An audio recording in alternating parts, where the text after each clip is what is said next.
Why this story for Looking Glass? Because we love classic stories.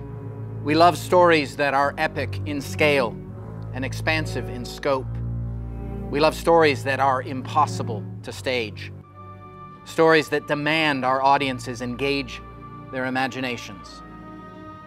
Mary Shelley's Frankenstein is all of that. So it's a ghost story, and we thought it would be really great to have the audience in the round. We like the idea that when we're telling ghost stories, we huddle around a campfire. The audience is raked in such a way that's a little bit steeper than normal. So the set itself feels something like a tomb or a kind of a place where medical experiments might happen. And that's where this play begins, in this really warm, tight, confined environment, and we are all sitting around the fire telling a ghost story.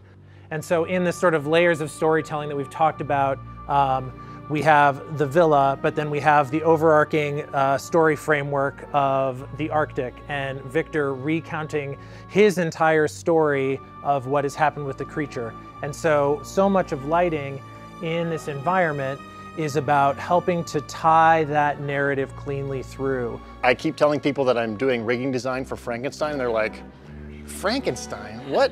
Why is there circus in Frankenstein? I'm like, just wait and see. You'll understand later. But there are a number of elements in the show. We're gonna just sort of show you the rehearsal mock-up version of some of them. The crew person, as they pull, will move her on stage or off stage. And so using 3 points, we can create three-dimensional movement with the ghost. She will appear above the audience, floating. In working with the cast, I try to have them develop work, and then I push them beyond maybe what they thought they were capable of doing. It's really important that the movement elevate the story, and it elevates the experience without taking us out of the story, which is the challenging part, which is the really fun part.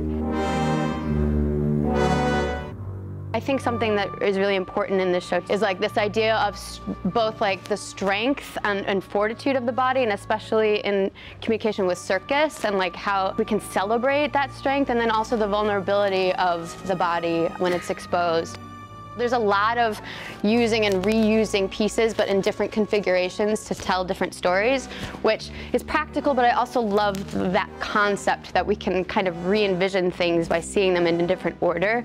You'll see a lot of green and gold in the color palette. I think I really like the idea that green is the color of new life. It's starting to show outside now, but it is also like when things mold and things die and things decay, that there's that color, and same with gold. We will huddle inside a Gothic castle on Michigan Avenue, telling a story that celebrates the heart's capacity to endure the deepest profundity of ache and pain. Let's make a monster of a play, shall we?